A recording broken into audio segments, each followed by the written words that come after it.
Ukrainian President Volodymyr Zelenskyy agreed to meet Russian President Vladimir Putin in Turkey on Thursday, May 15th, after U.S. President Donald Trump urged him to accept Putin's proposal for direct talks. Earlier on Sunday, Zelenskyy had responded cautiously to Putin's suggestion, made during a primetime televised address, that Ukraine and Russia hold talks in Istanbul on May 15th. It was unclear if Putin planned to attend in person. "I will be waiting for Putin in Turkey on Thursday, personally. I hope this time the Russians won't make excuses," Zelenskyy wrote on X.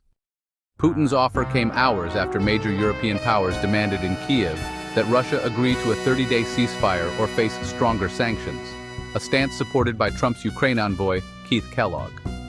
Zelenskyy said Ukraine would be ready for talks only if Moscow first agreed to the ceasefire. But Trump, who controls U.S. arms supplies to Ukraine, took a different view. President Putin doesn't want a ceasefire with Ukraine but wants to meet Thursday in Turkey to negotiate ending the bloodbath. Ukraine should agree immediately, Trump wrote on Truth Social. He added that the talks would clarify whether a deal is possible, helping the U.S. and Europe decide their next steps.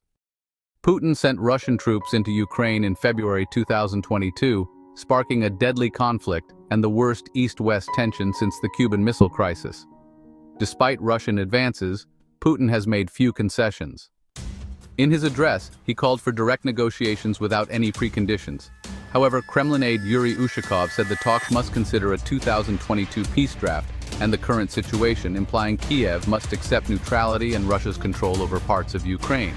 Putin also rejected Western and Ukrainian demands for a ceasefire starting Monday, saying talks about the conflict's root causes must come first.